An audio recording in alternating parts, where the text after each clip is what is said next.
Chào mừng quý vị và các bạn đã quay trở lại kênh Dr. Vet cùng chăn nuôi Việt Nam phát triển. Tiếp tục các chuyên đề về bệnh thường gặp trên heo, cách phòng và điều trị. Hôm nay Dr. Vet sẽ cùng quý bà con đi tìm hiểu về bệnh sưng phù đầu trên heo. Bệnh sưng phù đầu trên heo là bệnh rất phổ biến, rất hay gặp trên heo con sau cai sữa và thường gặp ở những con to khỏe nhất và chết rất nhanh. Trong chuyên đề ngày hôm nay, Dr. Vet sẽ có rất nhiều lý giải mà quý bà con hay thắc mắc về bệnh này như tại sao lại hay gặp ở heo con sau cai sữa? Và tại sao lại hay mắc ở những con to khỏe nhất đàn? Tại sao lại gây sưng mắt, thần kinh và chết nhanh? Và để trả lời các câu hỏi như trên thì sau đây mời quý bà con cùng Dr. Vet đi tìm hiểu về đặc điểm chung về bệnh. Tác nhân gây bệnh sưng phù đầu trên heo do vi khuẩn E. coli gây ra. Vi khuẩn E. coli bình thường có sẵn trong đường ruột, chủ yếu là ruột già và cuối ruột non. Đây là vi khuẩn cơ hội, sẵn sàng tấn công vào cơ thể khi gặp biến động. Bệnh thường xảy ra vào giai đoạn trước và sau cai sữa 1 đến 2 tuần, khi heo con chuyển chuồng, tách mẹ, gây thay đổi bất ngờ môi trường sống và gây stress. Thời tiết thay đổi đột ngột, suy giảm sức đề kháng. Thay đổi thức ăn đột ngột, gây biến đổi hệ tiêu hóa trong đường ruột. Vệ sinh chuồng trại kém, mầm bệnh vi khuẩn gây bệnh cao. Vì vậy, chúng ta có thể lý giải câu hỏi là tại sao lại hay gặp ở heo con sau cai sữa? Vì sau cai sữa, chúng gặp quá nhiều stress như Dr. Vet vừa nêu ra, từ đó làm cho cơ thể heo bị suy giảm miễn dịch, mầm bệnh dễ xâm nhập vào và E. coli trong đường ruột có cơ hội sinh sản, phát triển mạnh và có khả năng bám dính, tích tụ và gây bệnh. Bệnh thường xảy ra ở những con heo to nhất đàn, ăn khỏe và triệu chứng sưng phù đầu và chết nhanh.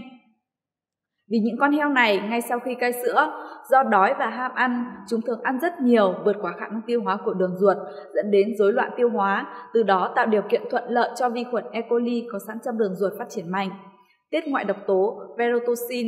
Verotoxin làm thay đổi tính thẩm thấu của thành mạch ngoại vi, gây phù thủng hầu hết các cơ quan như ruột, màng treo, hạch lympho, phổi, dưới da và não bộ. Nếu xảy ra ở trên não thì gây chèn ép não và heo có triệu chứng thần kinh. Vậy làm sao để nhận biết và có hướng phòng và điều trị sớm? Mời bà con cùng Dr. Vet đi tìm hiểu về triệu chứng của bệnh. Ở thể quá cấp tính, bệnh diễn biến rất nhanh, heo có triệu chứng thần kinh như đi lảo đảo, mất cân bằng, co giật, nằm nghiêng một bên, chân bơi trèo lên, rên la, rồi lan ra chết đột ngột. Đặc biệt, heo bệnh chỉ tăng nhiệt độ so với heo khỏe khoảng 0,5 độ. Ở thế này, heo chết 100% trong thời gian bệnh từ 1 đến 2 ngày. Ở thế cấp tính thì heo phù thủng vùng đầu như sưng mọng hai mí mắt, làm cho mắt luôn nhắm nghiền, mõm vùng hầu làm thay đổi tiếng kêu. Vì vậy khi heo mắc bệnh thì quý bà con thấy có tiếng kêu khác so với bình thường. Hai bên mái heo xuống đến cổ cũng đều bị phù thủng, da heo bủng vàng và niêm mạc nhợt nhạt do bị thiếu máu. Phù thủng não và não bị chèn ép gây nhũn não dẫn đến những triệu chứng thần kinh như là đi lại không bình thường, có những cơn co giật, đâm đầu vào tường và hai chân sau bị liệt. Heo thường chết sau 2 đến 5 ngày sau khi phát bệnh, tỷ lệ chết khoảng 60 đến 70%.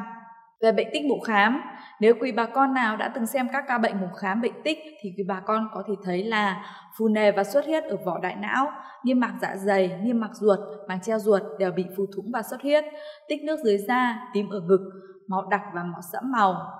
Dạ dày, ruột chứa đầy thức ăn không tiêu, thành ruột xuất huyết nặng.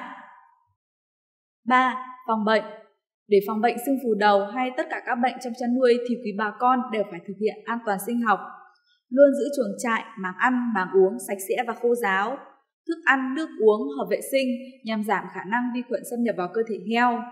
Thường xuyên sát trùng trong và ngoài chuồng, tẩy uế chuồng trại bằng thuốc sát trùng như Deson Super của Interchemi Hà Lan hoặc là Vincom S của Elanco. Ngoài an toàn sinh học, hiểu được nguyên nhân gây bệnh, chúng ta cần phải tập ăn sớm cho heo để heo biết được thức ăn. Cai sữa sẽ hạn chế stress về thức ăn, kích thích cơ quan tiêu hóa giúp heo con thích nghi với thức ăn. Ngoài ra, sau khi cai sữa thì không thay đổi cảm đột ngột, làm rối loạn tiêu hóa. Tăng cường sức đề kháng cho heo bằng các thuốc trợ sức, trợ lực, men tiêu hóa, bổ sung đầy đủ vitamin và khoáng chất bằng các sản phẩm dinh dưỡng. Khi cai sữa nên giữ heo con ở lại chuồng và chuyển heo mẹ sang chuồng khác. Trong khẩu phần ăn của heo con không nên cho ăn quá nhiều tinh bột và chất đạm.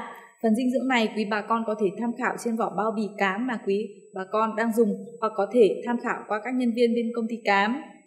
Trong 24 giờ sau sinh, có thể cho uống Colisyn Pump hoặc là Introsin Pump để phòng các bệnh về tiêu chảy trên heo con theo mẹ.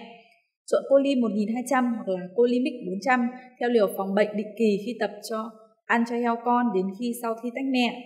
Chuyển chuồng sau khoảng 1 tuần khi tách mẹ và sau khi ổn định trên chuồng thịt, bà con căn cứ vào tình hình sức khỏe của heo con và tình hình dịch tễ để quyết định trộn thêm. Ngoài ra, để heo con có hệ tiêu hóa khỏe mạnh, hạn chế tiêu chảy, rối loạn tiêu hóa thì bà con nên trộn thêm men sống như sản phẩm Chocotic vào cám cho heo con dùng liên tục. Và biện pháp an toàn tốt nhất, hiệu quả và kinh tế nhất để phòng bệnh là tiêm vaccine để tạo miễn dịch. Tiêm vaccine cho heo mẹ lúc mang thai. Cho heo con uống kháng thể E. coli càng sớm càng tốt. Tiêm phòng vaccine cho heo con để phòng bệnh tiêu chảy và sưng phù đầu do E. coli. 4. Điều trị. Trường hợp heo con mắc sưng phù đầu thì cần xử lý như sau.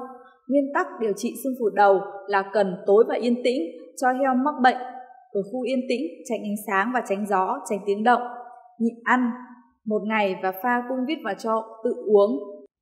Đối với những con bị bệnh, có thể nấu cháo trắng loãng cho ăn, pha Dimosan cho uống trực tiếp hoặc là trộn vào thức ăn. Trộn Dimosan VKS cho toàn đàn để phòng phế phát, giúp bệnh không bị tiến triển nặng thêm. Ở những con nặng, ăn uống kém, bà con phải làm như sau trong 3 đến 5 ngày. Do heo bị mắc bệnh thường hoảng loạn thì cần tiêm thuốc an thần như Sila để giúp heo tránh hoảng loạn. Dùng kháng sinh đặc trị E. coli như sản phẩm Interfloc 100 của Interchemi Hà Lan hoặc là Colizex hoặc là Noxacin của VB Pharma. Ngoài ra thì có thể dùng thêm Energy 100 hoặc là Energy 300 tiêm hoặc truyền vào xoang phúc mạc cho heo để nhanh hồi sức. Trộn thêm men Chocotic hoặc là Hapro liên tục cho heo con ở những ngày điều trị bệnh. Nếu muốn điều trị nhanh và hiệu quả hơn thì bà con có thể mua thêm kháng thể E. coli cho uống hoặc là tiêm vào xoang phúc mạc. Trên đây thì Dr. Vet đã hướng dẫn quý vị bà con về nguyên nhân, cách nhận biết, phòng và điều trị bệnh sưng phù đầu trên heo. Rất mong với video này, quý bà con chăn nuôi sẽ hạn chế được vấn đề sưng phù đầu trên heo nhà mình. Một lần nữa, Dr. Vet chúc quý bà con chăn nuôi thành công. Xin chào và hẹn gặp lại!